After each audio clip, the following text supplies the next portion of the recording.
What's going on, everybody, and welcome into the second episode of the What the Puck podcast. I'm one of the hosts, Nick D'Amico Ferry, and I'm joined over here by Gunk. Gunk, how you doing this week, man?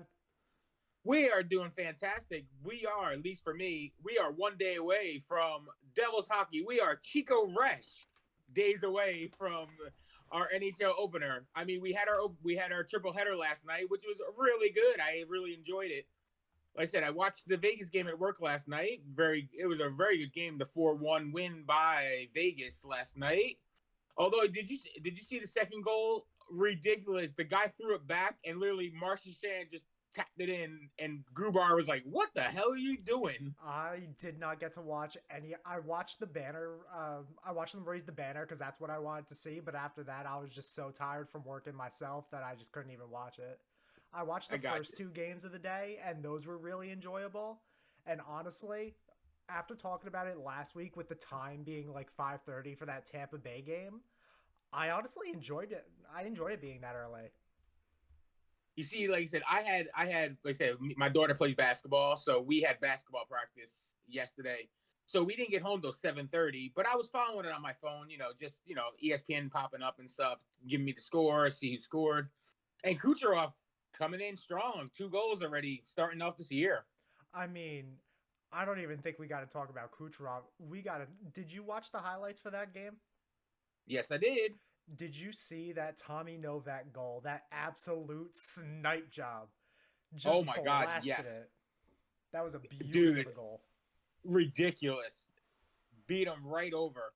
And freaking Tampa Bay had their second goalie in because I didn't realize Vasilevsky got hurt. I thought he was going to be back for the beginning of the season, but apparently not. How long is he going to be out for? They're saying he's probably going to be out for a couple months, I want to say. Probably like Oh, wow. Okay. 6, 8 weeks. He had just Wow, gotten that's surgery during training camp, so he's going to be out for a while. yeah, that's what I did here. And like I said, but the Johansson, I think it was Johansson, I think it was Yeah. the backup played really well. Yeah, no, I thought he looked really good for being thrown into the first game of a new NHL season for the Tampa Bay Lightning. I thought he stood up to the test that he had to take. I mean, it's not often that you're really going to get that opportunity unless you're a bona fide starter, and to have to step up and replace Andre Vasilevsky. I mean, I thought he did a pretty good. For what he had to do, he did a pretty good job. No, absolutely. Like I said, I caught the highlights, and like I said, he was making some tremendous saves out there. And when you see, usually, I know with me, I know when I see the backup goalie, I start to cringe. I'm like, uh-oh, here we go. Here comes a big L in our column. And they said he played really well last night. And you got to give him credit, because I was worried about, like I said, if he's going to be out, extend the length, there goes Tampa Bay's chances of competing for a playoff spot. But if this kid can back him up until he gets back, Tampa's going to be in the mix. I mean, they're going to be in the mix anyway, just because they do have a Stanley Cup nucleus of players that have been there, have gone through the grind and stuff. But like I said, it's they're getting older, but again, they looked in pretty good form for their first game last night, or Yeah, yesterday afternoon, I should say. they definitely still look comfortable. I feel like they still have a lot of pieces still there, like you said, that are very comfortable with how to play. And they have players that have just been playing hockey for so long that even if you didn't gel right away, I'm sure you would. And with that system that John Cooper has over there down in Tampa, they're going to be able to find ways to get those players to gel no matter what. So honestly, yeah, if they can keep up with the performance that they had yesterday, I feel like they have no issue while Vasilevsky's out. Because like the main concern is really like looking towards November, towards like American Thanksgiving, because we just had Canadian Thanksgiving the other day. So we're really looking towards like they're getting towards Christmas and the holidays and everything to really see where teams are at a playoff spot. Because most times, if teams are in a playoff spot around like late November, early December, chances are they're probably making the playoffs. So that's normally going to be a good spot to tell. So we'll just have to wait and see. And so we just passed their Thanksgiving. Are they eating goose or are they eating turkey? God, that's a dumb joke. My goodness. Oh, come on. I'm a dad. Dad jokes here. Come on now. I said My you should know me God. better than that. I can throw some dad jokes in there, as you've seen on our TikTok at Yes. What the Puck Podcast. If you want, go over to our TikTok, like and subscribe. We try to put up content as much as possible. Yes, I actually. keep following the NHL, keep up anything going on. Yeah, I actually just uploaded a video today because I want to talk a little bit about some signings that have been going on around the NHL. But let's first start talking about a head coaching signing. If you want to take it away, we could talk about how Oh, Lindy Ruff just got signed. So absolutely. Now we will go on Thursday night. We will be yelling at the Rock. Extend it, Lindsay. Dun, dun, dun, dun, dun. We extended Lindsay. Well, yes, multi-year deal just signed maybe a few hours ago. We're recording here on a Wednesday. Just multi-year deal. I haven't seen the details of it yet. I didn't see that the Devils had put out the details of money or length of the contract. But again, I feel like it's a good signing for the Devs because it's Jack's guy. I mean, all you gotta do is just read the couple comments that Jack has made over the last couple of days about extending Lindsay, and that's his head coach. And when you're the star of the team and you want that head coach and you're comfortable with him, being the head coach of your team, you're keeping him unless he does really terribly. You're gonna keep him on, and Jack is comfortable with Lindsay's system. He's comfortable with Lindsay's decisions. So I feel like he's gonna be around for a while. And if this team even meets expectations this year, it's gonna be a great signing for them. I just feel like where was the turnaround for him as the head coach of the Devils? Because the last season they were chanting to fire him. What was it? The winning streak that really like got the fans back into like his good like into the good graces of everything with him. But like it just seems like they were so ready to throw him out into the streets of Newark last season, and now he's gone. My opinion, at least from, again, just coming from a fan opinion, not anything personal or anything like that. My opinion was it was the winning streak. Devils fans have been so clamoring for a winner. They've had head coaches, they had the Boers, they had I don't even remember if I forgot the coach's name, but they had all these like good head coaches that were either young or like had a system coming in, and the system was not working. It wasn't working. Devils fans were getting frustrated when before they signed Ruff to coach's team, they wanted a younger, like almost like a Cooper or a Bruce Cassidy. They wanted somebody like that. I remember everybody was looking for Gallant. That was their big thing was, oh my God, let's bring Gallant in. Yeah. He had just brought Vegas to the final in their first year. And they were all, oh, let's get him. And they signed Lindsay, and they were like, and automatically they were like, oh, this is just a retread, another old coach. He's not going to bring what we need for this team, for a young team. And again, everyone got hurt, had a bad first year, came back last year. That home opener last year was when they started the chant was ridiculous. And like I said, they just wanted his head because of the terrible season they had the year before, and they were just clamoring for a winner. And when they started that streak, you could see the momentum turn around for Coach Ruff. And now, like I said, yes, he's like the ultimate god now here in the New Jersey area. I mean, good for him. I mean, he's found his spot. He's found his group. It's a great group of guys over there. So, I mean, it's good that you didn't get Gallant because honestly, I wish the Rangers didn't sign him. It was for as good as he did, he was a mess. I thought he was just one of the most okayest coaches that you could go out and get with just the little fits of brilliance. He didn't really have much other than he brought Vegas to the Cup final. So I just felt like the Rangers rushed that signing.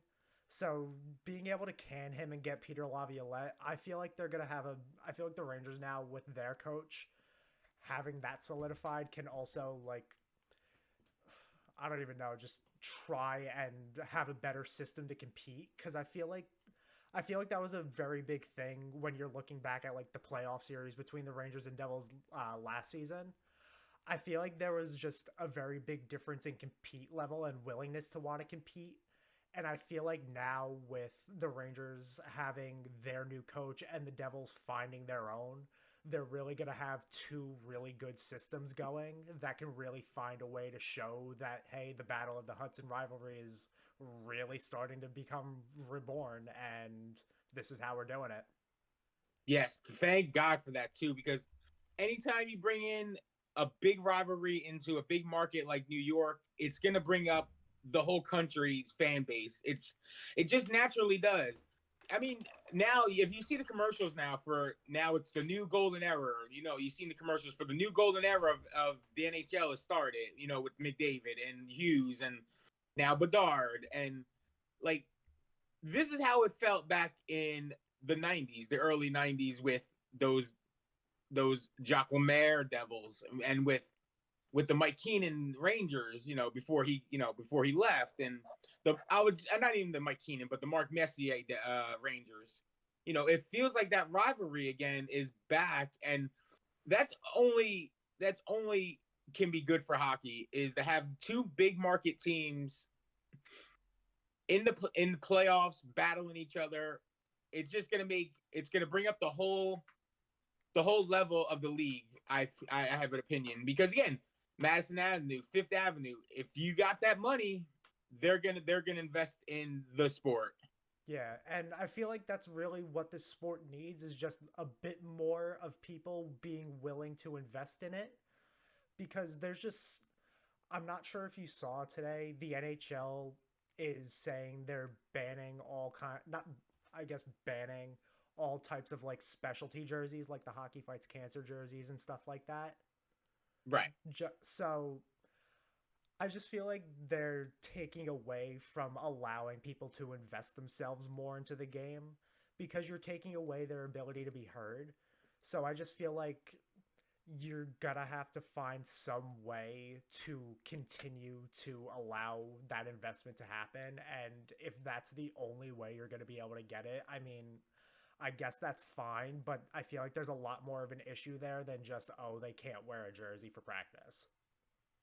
Which I find ridiculous. With all the different um with the different jerseys they were coming out with, during their warm-ups and stuff, now they banned it because of the Provorov, you know, with the LGBTQ and he didn't want to wear the jersey. And I just feel like that's taken away. Again, you're taking away from the fans. I mean, I looked at the theme nights for the Devils and they still have the theme nights. They still have Pride Night. They still have Military Appreciation Night. But those jerseys were special. Yes, So, and at least in my opinion, those jerseys were special. Yes, I don't agree with the political of everything that goes and we on. don't even need to get into that because it's just Right, like right. it's just But like it I just feel like they're taking away more they're doing more harm to their league than they think they're really realizing by doing this. So I feel like they need to take a step back and look more internally rather than forcing teams to make decisions based on this one guy saying, "Oh, I don't like this is causing all these issues, therefore we're just going to take it away from everybody." Like, oh, one person did it, therefore everybody gets punished. Like, I just feel like the NHL needs to take a zoom out and really get a look at what they need to do to be able to enhance their game because they're in last place right now. As much as we all love hockey, we love listening to hockey, we love talking to hockey, they're in last place. And they're just digging their hole even deeper, and they're just asking for bigger shovels. Oh no, absolutely. And again, I agree with that. And again, like I said, I'm not on all the big sides of everything. You can't be on everything, you got to be in the middle, I mean, unfortunately this time of age, everyone's on either one side or the other. I am a big middle guy. I invest my opinion on what I see and what I hear. And like I said, these jerseys that they were doing during warmups, I know on the Devils website, they sell them at auctions, signs for money that they're raising for, the Devils Youth Foundation or, a cancer thing. And I feel like if they don't produce these jerseys, I mean, charities are losing out on money that could be used for funding, anything. I mean, cancer research or, helping military families. I mean, I find it ridiculous that one person had to set the tone for everyone. But again, we're in the world of one person can ruin it for everyone. So like I said, Absolutely. But and again, I do love the jerseys. They are kind of cool. Like the hockey fights cancer jerseys. I totally wanted Tony to get a hockey fights jersey cancer with the Devils one. Because it's purple and that's her color. And Tony's like big like, oh no, I'm not a big red person. I'm not a big white person. So it's like the purple jerseys would have been perfect for her. And I totally would have. And I already thought that I was already thinking about getting her one just regardless if they still have it on Fanatics. But like I said, it's just one person's opinion. I don't get it. yeah, they're still going to be doing the actual like appreciation nights for everything like they normally do, but any kind of like jerseys or anything they'll say no to. But Right. there was actually a quote that came out today from Scott Lawton saying that he's still going to be using rainbow tape on his sticks and everything, and if they have anything to say, they can bring it to him, which is honestly admirable because Absolutely. somebody needed to say this is kind of ridiculous. Like, these are Absolutely. not the hits that you should be playing. So No. to stand up to it and say, well, screw you guys, I'm going to keep doing this is good for him. Good for Scott Lauren, NHL legend. No, absolutely, I agree. And again, it should be the person's opinion. If you want to put rainbow tape on your stick, or you want to wear rainbow laces, or you want to, that's your thing. You do it. Go for it. I mean, I agree with that. Everyone should have their own opinion about different subjects in the world right now. They should just, if that's what they support, God bless. Go for it. You know what? I agree with that.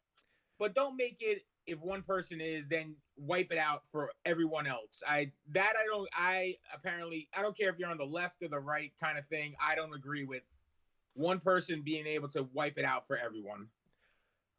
Point of the moral of the story is here, gang. Do what makes you happy, please. Please just do what makes you happy. Don't conform. Absolutely. Do what you want to do, man. But Especially in this time and age, just be happy with what your life is going to be, and stop worrying more about what other people do. That's my feeling.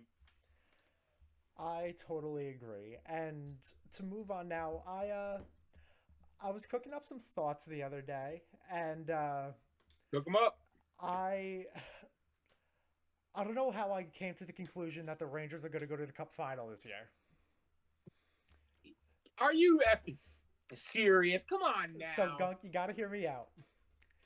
10 years ago, Rangers went to Stanley Cup Finals 2013-2014 season. Okay. Had the similar record to the team back in the preseason. They went 1-5. Similar team composition. They got older guys with a smaller mix of younger guys, a Vezina winning goalie, an older backup. They got their Vezina winner in Igor. They got their older backup in Jonathan Quick. They got a bunch of older guys with a little bit of young guys. I mean, 2 years before that Stanley Cup final run, the Rangers made it to the Eastern Conference Finals in 2012 against the Devils. 2 years ago, the Rangers made it to the Eastern Conference Finals against the Lightning. So 2 years later, Rangers are making the Cup Finals. Who's to say they win? I mean, that's not up to me to decide. That's up for the hockey gods. But Rangers make the Cup Final this year based on that absolute monstrosity of a cook. I like that thought, but I also want to know, what the fuck are you smoking? And if you, whatever you have, please pass it over down this way, because I would love to try that. I mean, hey, it makes sense. It lines up. Yes, that's one of my favorite things, is the opinions of what happened like 10 years ago. Like, oh my God, yeah, this happened 10 years ago. So this is exactly what, who are big at that? Patriots fans. Patriots fans love doing that. And again, being a Patriots fan, I I I just don't get it. You don't even have any of the same players anymore. You don't have any of the same team. It's totally different, and I think every year is just a crapshoot. You don't know what you're going to get until the season starts. I mean, even like I said, even talking about last night's games, I was so high on Pittsburgh. I mean, I was so high. I was like, all right, they're definitely in the playoffs. They're gonna have a, with Carlson, and with with Jari coming back. I'm like, oh yeah, this team's gonna be a competitor in the East, and they just threw an Oh egg in that my third period. It's god. ridiculous. That was brutal to watch. I mean, to be up 2-0 and just let up four straight to Chicago. I mean, To Chicago. even with Bedard's debut, you can't do that. This was supposed to be your revenge game for the Pens. Like this was the team that knocked you out of the playoffs last year, and you do that, especially on home ice. That's embarrassing to start the I was just season. about to say they were home. They had their home opener. The building was pumped. Everyone was pumped, and they played two great periods, and then just laid a Yeah, giant egg in the third. It was ridiculous. I mean, watching that game though, to be able to see the way Connor Bedard sees the game out there, I never really watched him up until he got drafted. This kid's really impressive.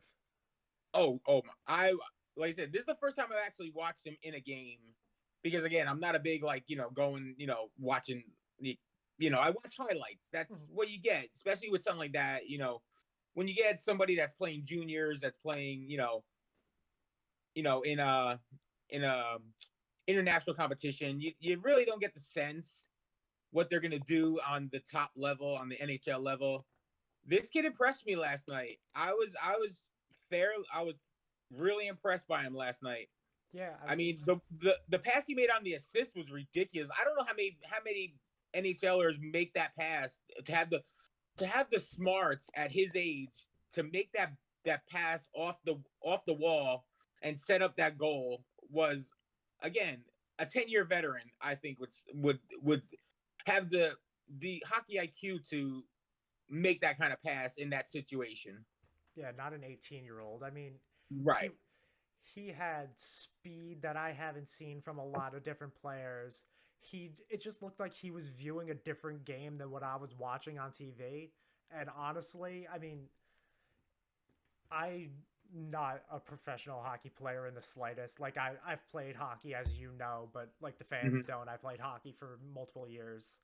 But it's just seeing the way he played the game compared to like the way I would play hockey or like even just watch it. It's so different because you could just see how much more intelligent he is. It's unbelievable to just see how good he is at how young he is. And if anybody wants to see Nick in a hockey uniform, please email me or send a DM to our TikTok at What the Puck Pod. Send me a DM. I'll send you a nice little picture of him in his little goalie outfit. It's Yeah, so cute. I I love got it. so many pictures, but yeah, hockey was fun back then. Hockey is always fun. Oh no, hockey is fantastic, and it was so exciting. The couple games I did go see you play, and it was I was excited. It's like once again, it's like how Maddie is right now with her basketball. It's like Yeah, of course. to see you out there and competing and enjoying a sport that that is deep in my heart. I mean, it makes me feel good that that we could do this now and that you're into it, and now we have a podcast about it. I mean, it's one of the dreams. Like I said, like I was looking over the algorithms just today, and for our first podcast we had 30 views. 30 views. I know it's it's a YouTube channel at youtube.com/at what the puck podcast. And like I said, I was just like it brought me tears because this is something I always wanted to do as a little kid. This is what I wanted to do was talk sports and have an opinion and you know have people listen and follow it. And like I said, this is a dream come true for me. And again, I just want to thank my nephew here, Nick, for putting it together, and Mr. College Man doing it together. And it's really special to me. And hopefully everyone out there enjoys what we're bringing to the table here. Of course, it's also a dream. It's always been a dream of mine too. So I'm really happy that we're able to share it together. It's really going to be fun, really getting into this. So I'm really excited to see where we're going. I'd like to thank everybody for listening to that first episode before we continue here with the episode. We really Absolutely. appreciate it. It means so much to us. We really hope that you continue listening. And yeah, let's continue with the rest of the episode. I wanted to talk about the Rasmus Dahlin signing for 8 years and 88 million total. That's a lot. I mean, good player, really good player, and young player, and but again, what we call it? That's about what, like 11 AAV for Yeah. each year. Yep.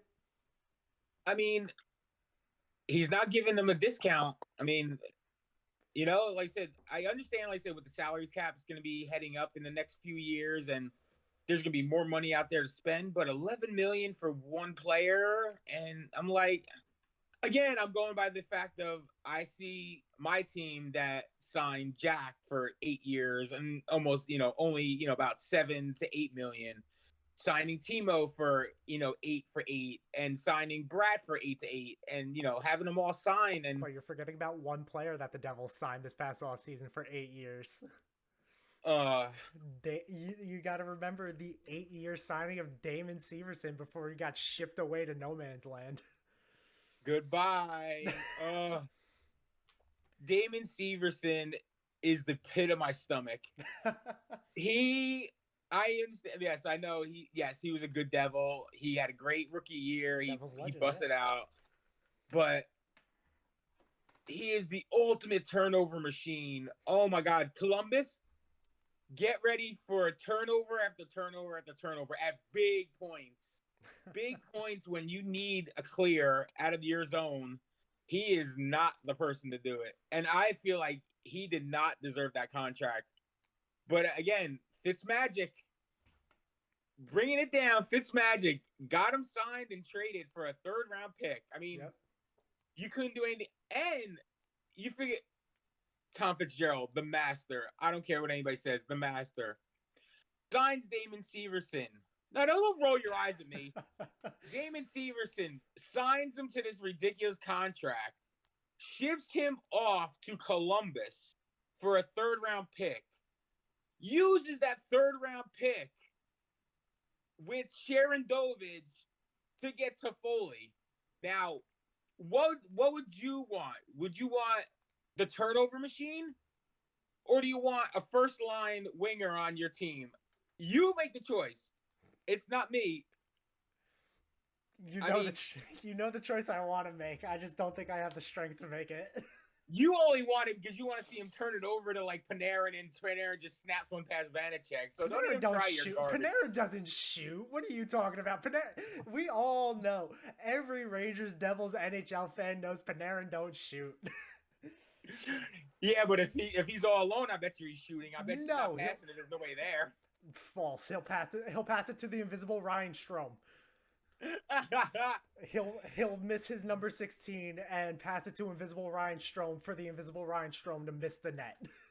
That was the other thing I was noticing last night too, was a lot of it feels like the goalies are a little more ahead this early season than actual players.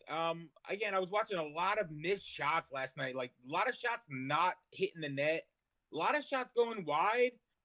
Again, watching the last really big experience. Again, you figure, preseason's it's out the door. But like after like watching last year's playoffs, and you feel like a bigger percentage of shots hit the net during the playoffs. So I feel like the teams have gelled and they know where they're going. Where kind of, you get in the first couple games of the season, you're kind of still feeling each other out. You're kind of doing, and I feel like there was just, I don't know why. Again, it could be my opinion, but I feel like there was a lot of missed shots and a lot of shots going wide during those games last night. I didn't really see a lot of stuff missing more than normal or more than usual. A lot of stuff that I was seeing, a lot of teams were struggling with discipline. There was a lot of penalties being taken, especially in the Nashville-Tampa Bay game. Okay. A lot of times there would be a goal scored by Nashville, and then immediately Nashville is a man down. So right. I feel like a lot of discipline issues were there, but like I also feel like there's a lot of discipline issues in the beginning of the season for a lot of teams anyway, because you're getting used to not playing just the same like 3 or 4 teams like you do in the preseason. So you're getting used to a different play style of every team in the league besides the ones that you've played against already. So it could be more of just like first game jitters, playing against a different team, playing for a new team. It could be a whole bunch of different scenarios that could be going on for a player that is causing them to be a bit less disciplined. But I still feel like you need to have the knowledge of what you're doing, especially with your stick. There was a lot of high sticking penalties yesterday that I saw Yeah. where it was just like you need to control your stick as a hockey player, and I feel like that discipline is a really big issue that I saw a lot yesterday. And there was one missed in the Pittsburgh game that was like really clearly he lifted his stick right into the guy's face and cut him. They had originally called a double minor on it, and then they went to review and they took it away. They didn't give Chicago the power play, or was it Chicago? I'm trying to remember who it was. Yeah, I think it was Chicago. But yeah, They didn't and give there him was anything. what? Did you see the one hit against the Seattle player? Oh Oh my my god. god! What That a was dirty hit that yeah, was. that was ridiculous. I mean, there was no intent to try to stop, no try Mm-mm. to get out of the way. That was full on into the head. I mean, that absolutely dirty, shameful hit, honestly. That shouldn't be in the league. Yeah, and again, I want to, and that's so funny we brought that up because I want to go to a point where I was watching we were watching the game against the Devils and Rangers last week with Mister Devil Killer, Mister Truba, Rangers captain, with the nasty hit on Foley against the boards after the big ball hit, or the big ball hit, but yeah, like I said, and after what happened last year in the playoffs with the Timo hit. Do you think True was just again? This is my opinion. Do you think he's just a dirty player, or is he just trying to set the tone for that team? No, his hits aren't. I personally don't feel his hits are that dirty. I feel they are just seen in a bad angle most times. Because, like, and a lot of times, a lot of the players that Truba's hitting are shorter than him. Truba's very tall on skates. So a lot of these players are maybe 5'11", 6 foot, 6'1" max, while Trouba's standing 6'5", maybe 6'6" on skates. So Right. like even if he's trying to lead down with his shoulder, he has to bend down. He has to squat down so much to be able to hit chest, like into the chest, that you're almost always going to manage to, like, you're almost kind of going to clip someone's either chin or head. So I just feel like the size difference and the sometimes the way he throws a hit is a bit, it's borderline. I would Okay. I feel like it's a very old style of hitting that Jacob Trouba still has that new fans don't really see. I feel like if Jacob Trouba was throwing those hits during the era of like Scott Stevens, it would be a Right. lot more acceptable because Scott Stevens could turn a man into stone with a hit. Right. Oh, absolutely. So I feel like it's just I feel like the times have changed for Trouba's style of play really. So I feel like that's where a lot of his issue comes from. But as far as being a dirty player, no.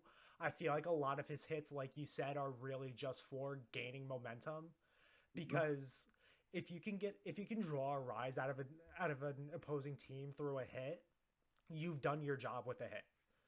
Because Oh, you're never really trying. You're never going to want to hurt or injure a player. But if you can stun them real quick with a good hit and get their team agitated, you've done your job as what you need to do. And if you can do that as the captain of an original six franchise like the Rangers, I mean, you're doing an amazing job. oh, absolutely. And like I said, I'm just going by the opinion of being a Devils fan, and it seems like this has happened twice now to our team. And again, with the rivalry and stuff, I feel like he's just trying to set the tone for his team. And again, I personally, I enjoy it because I miss the days of the so-called goon in the NHL. The goon mentality. You got like a Hanson brother kind of thing. It's kind of especially now with the speed of and the speed and the skill of the game right now. It really has dissolved that position of the goon player. Do you think they'll ever bring that? Do you think it'll ever come back, or will it come back like right how it is now, kind of in a moderate role? I feel like it has to be broken down into a more hybrid style I feel like the goon style of hockey will come down more as an aspect of fighting rather than hitting in a later style of the NHL. Because I feel like as players are getting stronger but leaner, they're going to like fighting will be a bit more like the goon style. Like they just go after with like bricks for fists and just figure it out. But even then, I feel like fighting is so far and few in between in the NHL now, really, unless something major happens, like you run a goalie or something. Right. But I really don't feel like it's a style you're going to see too often much. You may find like those fourth line grinders like your Ryan Reeves that make it into the league and everything that are going to just be big brute force tough guys. But I don't feel like it's really going to be a main archetype in the league that you're going to see with all the speed and skill and everything. Because you're looking at some of the first, like, even just some of the first overall picks, let's just say. Bedard is smaller in stature. A lot of these newer, younger players are a lot shorter. So I just don't feel like you're really gonna find those really big brawling 6 foot, 6'2", like guys that are really gonna skate around just looking for heads. You're Right. really just get because the bigger guys aren't gonna be able to just catch up with the small guys anymore. Because Right. like you see how fast all these players are. A player like John Scott is not catching up past a McDavid. No, absolutely not. But like, And bring listen, back John Scott, please. I miss no, John no, Scott. no.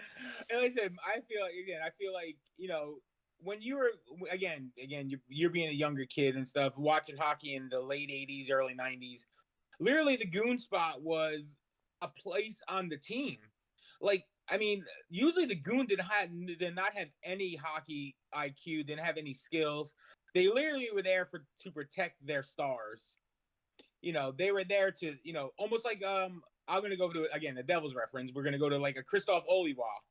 I mean, he wasn't a good player at all, but if they needed him to change momentum, he was out there starting shit, fighting it up, and you just don't see that anymore. And I feel like just because of the speed, and again, even if you are that kind of, if they even label you as that goon style, you gotta have skill. You gotta have some kind of hockey IQ, some kind of skill to make it in the league, or you're just not gonna make it. Somebody like a Bastion, almost like a Bastion will Okay. mix it up. He'll get a little dirty. He'll grind it out. He'll take penalties. But back in the day, they would consider him a goon, but he does have some skills. I mean, he does score goals sometimes. He, in a pinch, he will score a goal or two. But he is that type now. I feel it's like almost like a hybrid of tough guy plus has speed and skill to I feel like play the position in the league, even on a fourth line. I feel like you need to find like a modified Sean Avery nowadays to be considered that goon role of because Sean Avery had that hockey skill still into his game to be an exciting player to watch, even though he was really just a grinder that was trying to get shit started. Like he was exciting to watch and you looked forward to seeing him because you knew he was going to do something, but like you Yeah. never knew if it was going to be like a really nice goal out of nowhere or he's standing in front of Marty just waving his stick. Fucking douche, but that's okay. That's my opinion though. I understand you Rangers fans hold him in high regard, whatever, just because he fucked with Marty. But as you can tell, as we bust the Marty jersey out today. But yeah, like I said, I never liked Sean Avery, and he was one of those people. If he averaged, well, again, I don't think he ever would go to the Devils just because I think he hated. I think he hated him, which again winds up the rivalry. I love that players hate the other team and won't go play for them. I still, and we'll have a little short thing. I still have a grudge. I don't want to call it. I don't know if it's called a grudge or just a disagreement. I call it a grudge with fucking Bruce Driver. Bruce Driver was the captain of that goddamn Devils team. Won a Stanley Cup with them, and then fucking signed with the Rangers. And now he's on the alumni for the Devils, and every goddamn thing I go to, he's there, and I have to look at him. And again, sometimes you call me the P word or whatever. Sometimes I won't face the person, but I look at him and I go, I just want to shit in your fucking face because you fucking went to the rival after winning a fucking cup. And like, yeah, I don't know why. And again, and there's other players that have played for both teams. You know, Holik has played for both teams. You know, there's been a couple, Scott Gomez has played for both teams. And I just, again, but it's the Bruce Driver thing. And I loved him as a player. He was a great captain before Scott Stevens. But yeah, I don't know, there's just like the inkling because I feel like for my thing, he was the first person to switch teams like that I felt like he was my guy because again, I was a kid. He was my guy. He was my captain. And he goes to the most hated team, especially during those days when again the rivalry was big, Rangers and Devils. I mean, they had it on a freaking Seinfeld episode. Yeah. I mean, the rivalry was so big it was on national TV on a #1 rated sitcom. They had an episode about hockey. I mean, you're not finding that anymore nowadays. No, absolutely not. But anyways, We digress, and we digress here. There was another set of signings that one makes sense, one doesn't. Over in Winnipeg, Mark Scheifele and Connor Hellebuck signed matching 7-year deals. It doesn't make sense. For Hellebuck, it kind of does. For Scheifele, it doesn't. No. I can understand wanting to keep Hellebuck. You don't want a really good goalie going to another team if you could keep him. Especially if he feels like he can win there. If he feels like he can win, that's why he sought signing long term. But like for Scheifele, I feel like there was a lot more issues there than there really was any good in the past couple seasons. I don't know why he signed there for so long, or what would he like. I don't know what he's trying to accomplish there, because I just don't feel like they're going to be able to win anything there. But that, in my personal opinion, but it's just a weird contract for players that seemed like they were on their way out just a couple months ago. My opinion with that, I feel Winnipeg needed something to be happy about. They needed I feel like these signings were more for the fans than they were for the team. I feel like, you know, they signed them and they wanted them to, you know, get the fan base excited a little bit. And it kind of sets the market for them too. Coming up, say if they shit the bed, if they're terrible, they have a good trade thing there, a good trade chip in their hand, where now they're signed to long-term deals. If a team like the Devils or like anybody it feels like they're in cup mode, to add a Hellebuck, to add a Scheifele, their contract is set, so they don't have to worry about basically trade and sign, or you're only gonna have them for half a year and they're gonna leave. They're locked in. You can probably get more trade value for them guys, with the longer contracts, because they are locked up, and you're getting, if you're trading a first round pick or you're trading one of your prospects, you're gonna get at least 4, 5, 6, 7 years of the player that you're trading for. And, if you're going to trade like a Nemeth, or if you're going to trade somebody, Holtz in their system, going back to Devils things, because again, that's my thing. But yeah, if you're going to sign, if you're going to, you want the player you're trading back for to be settled into that, almost like the Timo deal last year. I mean, you didn't know what you were getting back. I mean, you gave up a first round pick this year. You might give one up this year if you make the conference finals. So you didn't know what you were getting with Timo coming to New Jersey. And now he's all settled in. You got him signed. It was a good deal. It was a great deal for the Devils. And now But you still had that worry about, is he going to stay? You had him at least for this year. Is he going to leave next year? But now he's settled in. He loves New Jersey, and now he's part of the team now. Like, he's part of the team. He's not just a piece of, we tried it for, to make the playoffs. We tried to make the push, and it didn't work out. First person I've ever seen say they love New Jersey, so good for him. Hey, don't shit on New Jersey. We love New Jersey. We just don't like some of the crap that goes on. But what's the only place you can get a fucking Taylor ham, egg, and cheese, man? Come on now. You can't get that in New York. You can't get that anywhere. I'm gonna go off on a quick little tangent on a little story time. Go for it. I went out to the diner today with my papa, and I was looking at the menu and I saw that they had a breakfast wrap. Nice little breakfast wrap. Looked at that, saw, ooh, they have Taylor ham. Of course, it's labeled pork roll on there. Of course it is. Because you're Central Jersey. But I'm ballsy, so waitress asked me what I wanted, and I asked for a Taylor ham breakfast wrap with no tomatoes in it. This woman, I swear, gunk, her eyes turned Sith yellow. She stared me down. She didn't even stare me down. She stared through me. The death stare. My bones turned cold.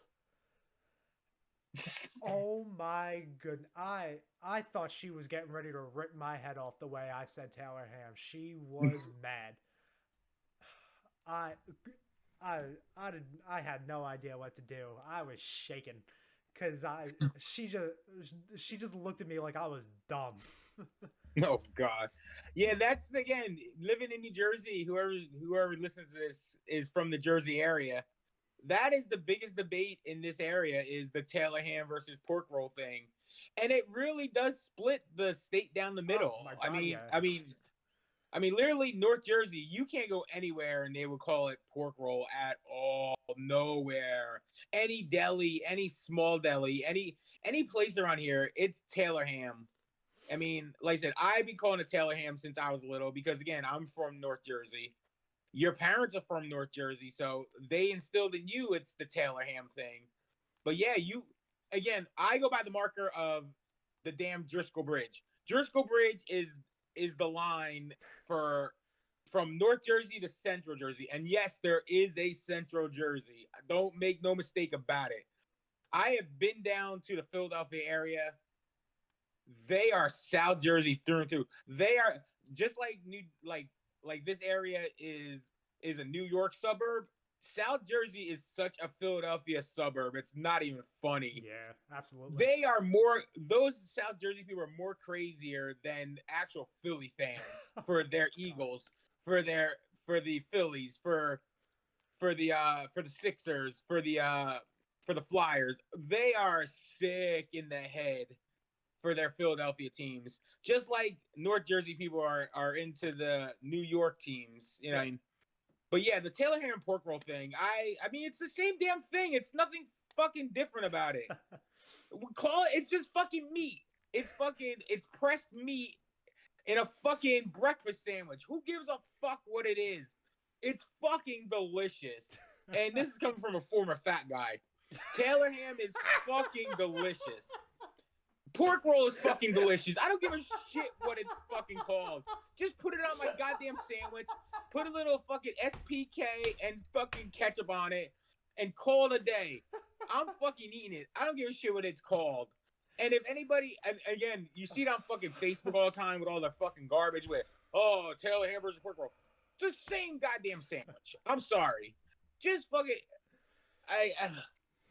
you're right. New Jersey people sometimes are just ridiculous. Oh my God, gang, we are just having fun over here. Oh, absolutely. I got a thing. I know it's a little fun quip here. I was watching TikToks, a couple TikToks. All right. And I heard a rumor that the Leaves are thinking about changing their goal song. Oh, it's not right now Hall & Oates anymore? Wait, no, that's so sad. I love that Hall & Oates song. Yeah, the classic Hall & Oates. You're making my dreams come true. Oh, that's so fun. No, they can't change that. Oh, I'll be so distraught. yes, I thought it was funny too because I thought that was pretty iconic. I don't know how long it's been around, but Toronto fans really get into that damn song. I Yeah, mean, it's a song from the '80s. I mean, shit. I always make fun of it in relation to the 2018 not the 2018 series. Whoa, 2021 series against Montreal. Um, like because all the Toronto. I almost said Tampa. What's wrong with me? I'm batting 1,000 on this one, boys. You're on that. Uh, You're on that shit that you think the Rangers are making the fucking conference finals. That's what it is. um, no, but what's it called? They were expecting that team to absolutely steamroll Montreal. I heard Toronto fans saying, "Oh, you're going to be hearing Hall of Notes all the night long. Like every time a player has the puck for the Leafs, they're going to be scoring." And you didn't really hear it much. So when you hear it, it's really funny to just think you lost to Montreal. Jesus Christ! And you know that stings with those Oh, fucking Toronto oh, fans. they Oh, hate it. that stings. If you think Rangers and Devils are ridiculous, any of those Canadian team rivalries are ridiculous. Damn They straight. are way more crazier than we are down here in the States. I swear. But again, that's their sport. They love it. It's their game. But How do you feel? So going on that topic, I had a couple opinions on. I was thinking about it. It was you like the Rangers song? Do you like the Rangers gold song? I mean, absolutely, I being a Devils fan, I kind of dig the Rangers song. I kind it's so of find catchy. myself humming to it. It's it's one of those goal songs that you need to experience in person to truly feel its energy behind it. Gotcha. When you're up cheering for a Rangers goal and you get to really belt out those haze, it is a liberating experience to be able to be there with the Garden faithful, with the Rangers fans, and just fist pump it out, shout out your haze, and get back to watching hockey. It's one of those goal songs that you always want to look forward to hearing, but hate hearing if you're not a Rangers fan. Yeah, I totally agree with that. Like I My said, the Devils won. I love that they finally settled in and won. After the Gary Glitter thing, which again, going back again with my experiences back in Continental Airlines Arena, the Gary Glitter song was iconic for the Devils. I used to love doing the hey back in the day. The hey, then I used to love that. But now we found out that Gary Glitter's a you know, pedo. So yeah, we had to get rid of that. And then there was a couple years of it seems like it kind of coordinated to the Devils being really shitty. And they had a couple goal songs. I was just like, what? Like, all right, how about like Running with the Devil? How about exactly. Highway to Hell? How about but they really settled in with the Gaslight Anthem Howl song. I really do dig the Gaslight Gaslight anthem, the Howl song for the Devils now. Yeah, no, With I the love the hey, Devil's hey, Goal song. hey, hey. I mean, I even got it on my playlist. Sometimes it just comes up randomly on my playlist, and I just sit there like, you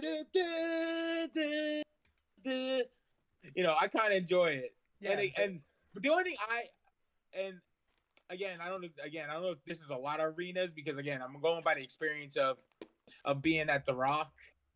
The Ric Flair thing, ugh, I, ugh, ugh. I, I hate it. I, I don't get it. I mean, I love Ric Flair.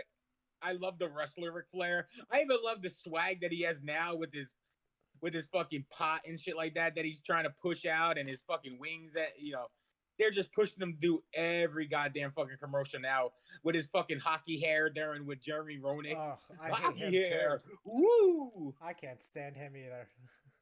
But yeah, so like I said, the Ric Flair thing bugs the shit out of me, especially when you're live at a game and especially with the Devils scoring 8 goals. How many times can you fucking woo? I mean, come on now. it it's so demoralizing when you're at a game and you're a fan of the opposing team and you have to listen to it cuz like you hear, especially growing up as a wrestling fan, you hear the Ric Flair woo and you feel the want to do it, but you know doing it is for the wrong reason in that moment. Like it's not for Yes. Ric Flair. So it's Right. like so it's always sad, but I Oh no, It doesn't absolutely. it And don't make again, sense to it's me just either. and again the woo is iconic. I mean, Mhm. it's part of pop culture. I mean, you got people that probably never watched a wrestling match will know the Ric Flair woo. They just know they know the sound. They know how it sounds when it comes out of his mouth. But yeah, the other thing with the gold songs, I was thinking about this too. Do you like the idea of especially maybe during regular season only? Because I don't find it'd be very well played in the playoffs. But regular season, individual goal songs, almost like how now baseball players come up to different songs when they're Like coming up walk to up bat. songs. Yeah, Honestly, yeah, kind of walk up songs, but goal songs. Say yeah, kind of like you know, say like somebody has a particular song they want to play after they score, yeah. and Buffalo they does play it. it. Each individual goal. Or each individual player has their own goal song. How do you feel about that coming into like an NHL, like as a hypothetical kind of question? I love it. I love the concept. It gives the players a bit more individuality amongst themselves. It makes it makes a goal feel more special when you hear the song you picked. Right. Like like I want to say it was Jeff Skinner. He had either I want to say "Let's Get Loud" or a, some really just hype, fun music. So whenever he scored on home ice, it was just, oh my god, he scored. Plus the excitement of just like really fun, good music to get up and dance to. Right. And like a couple teams have done it. I know Washington's done it. I know Buffalo's done it because I know one of the Washington players they use Becky Lynch's entrance music. That Yeah. whoa, I love that because it's just more. It just a gives a better dimension to have a bit more fun with the game. I feel like hockey should just be going out there and having fun. So like to be able to have that, I and like I said before, it just makes it a bit more special when you score a goal hearing that song you picked out because it could be your favorite song or like the song of like one of your loved ones that they loved. So hearing that, it's just like, wow, I scored this goal for this reason to be able to hear this song. So I just feel like I feel like it's a very special thing to do, but there's also some goal songs that you just can't change. Right. So some of them it's just like, all right, if you did do it, it feels so out of place. But Right. like say like and I don't know, I'm just spitballing here. I'm not saying they Go have a for it. bad one. I'm not saying they have a bad goal horn, but like Pittsburgh could definitely use something else. They Yeah, absolutely. they can change it up. I'm tired of Oh, hearing it. absolutely. Like I'm Give it, tired and of you got hearing to give all that. credit. I love the Islanders using the Brian Danielson now. Ah, The yes, yes, yes was really good. I really when they incorporated that, I was really impressed by that. That was awesome. Which yeah. is funny because I was surprised the Devils didn't do it because remember that game we went to that Daniel Bryan was actually at the game. Him Yeah, and and I I think it didn't was want to take him and pictures Becky with them. Lynch was at the game. Yeah, and I didn't want to take pictures with them Yeah, since we're bringing up embarrassing stories every yeah. week. This is going back to last week with the goddamn baseball. Oh my My god, man yeah. Nick here, we saw him literally in her like it was like one section over. All we had to do was go up maybe like 3 or 4 stairs, and we could have gone and tried to get a picture with Daniel Bryan. And Nick was like, "No, Well, I'm hold okay." up. Let me explain a little bit for for the gang out there. To the gang, I thought in my heart of hearts as a 14-year-old whenever this game was, right? thought he was talking about the mascot. I thought he was talking about the fucking NJ Devil mascot. And I didn't want to see no damn mascot. Cuz all homeboy right here to the left of me right here said was y'all want to go take a picture with him. And I didn't know who him was and I didn't inquire further, so I just said no. So that's I get my taste of medicine this week. Yes, you do. But And again, maybe I should maybe use more things like actual names instead of just pronouns and everything. Maybe if I actually if I learn to express myself without using pronouns, maybe if I just said, "Hey, look, Daniel Bryan is up there. Would you like to go take a picture?" Hey, wait a minute. And why are you shitting on NJ Devil? Please stop. That's sacrilegious around here. My Do team doesn't not have a mascot, so I'm upset. You should. You should have. I don't know what No, even because the it's gonna Rangers be the mascot would Liberty. even look It'd be like. the Liberty Mutual people you see standing on the side of the road, standing in the foam Statue of Liberty stuff. Well, that'd be actually. I would actually, if they had a Statue of Liberty, kind of like they call them like Liberty or something. That'd actually probably be kind of cool. The, I would enjoy that as a. I would enjoy almost like Gritty is for the Flyers. I would enjoy that very much.